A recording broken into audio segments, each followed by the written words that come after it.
அந்த லேப்டாப்பை எடுத்துட்டு வெளியே ஒரு கரெக்டாக 10 நிமிஷம் தான் இருக்கும். இந்த வழியாக அவர் போறாரு. அதையும் பார்த்தோம் நாங்கள் லேப்டாப்ல. கேமரால சிசிடிவியில் எல்லாமே நல்லா தெரியுது. ஸோ அப்போதான் என்னோட இன்னொரு ஸ்டாஃப் கரெக்டாக கிராஸ் பண்ணி வந்திருக்காரு. மேனேஜர் வரும்போது லேப்டாப் அவர் கையில் இல்லை.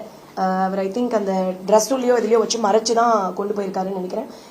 சுமார் ஒரு 45 மினிட்ஸ் இருக்கும். இவங்க எல்லாருமே தேடினாங்க. நான் உடனே போலீஸில் கம்ப்ளைண்ட் கொடுக்க சொன்னேன் என் ஸ்டாஃபை. கொடுத்ததுக்கப்புறம் ரோந்தில் இருந்த போலீஸ் மட்டும்தான் இருந்தாங்க இப்போதைக்கு. ஏன்னா போலீஸ் ஸ்டேஷன் போய் கொடுக்குற அளவுக்கு டைம் இல்லை. இங்கே தேடினாங்க. இங்கே இருக்க சந்தில் எல்லா இடத்துலையும் போய் தேடணும்.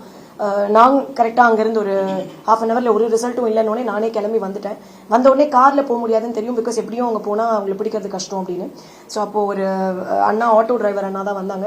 ஸோ நான் இங்கெல்லாம் ஓடிட்டு இருக்கிறத பார்த்துட்டு, ஏன் தனியாக இருக்கீங்கம்மா சொல்லுங்க அப்படின்னாரு. ஸோ அப்போ நான் இந்த ஃபுட்டேஜ் காமிச்சேன். அவர் நான் ஹெல்ப் பண்ணுறேன்னு சொல்லி அவரே நான் ஆட்டோவில் கூட்டிகிட்டு போய் நாங்களும் அதே மாதிரி சந்தில் தேடணும். அப்புறம் ஒரு சின்ன சின்ன பசங்க எல்லாருமே வந்து பைக்கில் என்னாச்சு அக்கான்னு சொல்லி they also tried helping me.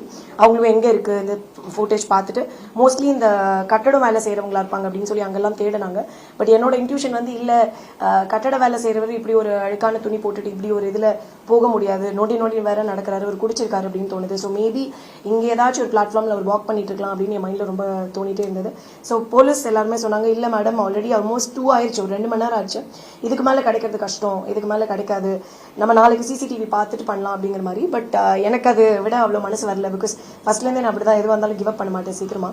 So அதனால ஐ வாஸ் லைக், இல்லை போலீஸ் நம்பினா நமக்கு சம்டைம்ஸ் நம்மளோட லேப்டாப் நம்ம கொஞ்சம் வெயிட் பண்ணுவோம் அப்படின்னு நான் வெயிட் பண்ணாமல் டக்குன்னு நானே திருப்பி ஆட்டோ எடுத்துட்டு ஐ வென்ட் டு நம்ம பிரிட்ஜ் தேடணும், எல்லா இடத்துக்கும் போகணும். ஒருவேளை எனக்கு ஒரு ஸ்ட்ரைக்கிங் என் மைண்டில் தோணிட்டே இருந்தது, ரயில்வே ஸ்டேஷனோ இல்லை ஏதோ ஒரு பிளாட்ஃபார்மில் அவர் நடந்து போகலாமோ அப்படின்னு ஒரு ஐடியா. அதனால அந்த பிளாட்ஃபார்ம் வழியாவே அப்படியே தேடி போயிட்டே இருந்தோம் நானும் அந்த ஆட்டோ டிரைவரும்.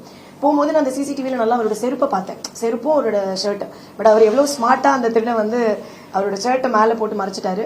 அதே மாதிரி பின்னாடி ஒரு கோணி பை மாதிரி ஒரு பை மாதிரி வச்சுட்டாரு, கார்பேஜ் பேக் மாதிரி. ஏன்னா அங்கே யாரும் கைவிட்டு எடுக்க மாட்டாங்க அப்படின்னு நினச்சி ஒரு நினைப்பில், அதுவும் ஒரு டாக்டர் மாதிரி இருக்கவங்களாம் கைவிட மாட்டாங்க அப்படின்னு நினச்சி அவர் அப்படி பிளான் பண்ணி போயிருக்காரு. ஸோ கரெக்டாக ஒரு சூளைமேடு பிரிட்ஜ் வரைக்கும் நாங்களும் தேடுறோம், கூட்டுறவங்க அவங்ககிட்ட எல்லாம் கேட்குறோம், எங்கே பற்றி பார்த்தீங்களா, யாராச்சும் இந்த மாதிரி போனாங்களான்னு. அவங்களும் இல்லையம்மா யாரும் பார்க்கலையே அந்த மாதிரி சொன்னாங்க. நெக்ஸ்ட் கரெக்டாக இவங்களும் தேடுறாங்க இந்த சைடு, நாங்கள் அங்கே போயிட்டோம். ஒரு சூளைமேடு பிரிட்ஜு கிட்ட கிடந்து இங்கே எடுத்தது ஒரு மணி நேரம் கழிச்சு, ஒரு 2 மணி நேரம் கழிச்சு நடந்தே அந்த திருடம் போயிருக்கான். யாருமே அவர் நோட்டீஸ் பண்ணல.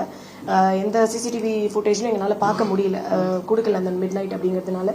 ஸோ அங்கே போய் கரெக்டாக ஒரு இப்படி போயிட்டு இருக்கும் போது நான் பார்க்குறேன், வேற ஷர்ட் போட்டிருக்காரு அப்படின்னு. ஆனால் உள்ளுக்குள்ள அந்த ஒரு ப்ரௌன் கலர் ஷர்ட் அவர் போட்டிருந்தது, நல்லா கிரே கலர் மாதிரி இருக்கும், அது தெரியுது நல்லாவே. அவரோட செருப்பு மேட்ச் ஆனோடனே, அண்ணா வண்டி நிறுத்துங்க, அவனாதான் இருக்கும், எனக்கு டவுட்டா இருக்கு அப்படின்னு சொல்லி நான் டைரக்டா போனேன். போய் அப்படியே ஸ்டாப் பண்ண சொல்லிட்டு பேக்கை கொடு, பேக்கில் என்ன இருக்கு, என் லேப்டாப் எங்க அப்படின்னு கேட்டேன். உடனே அந்த அண்ணாவும் வந்துட்டாங்க. வந்து 2 பேருமே கேட்டிருந்தா அவ்வளோ தைரியமா அந்த திருடம் பேசினது தான் எனக்கு இன்னும் வந்து ரொம்ப வியப்பா இருக்கு.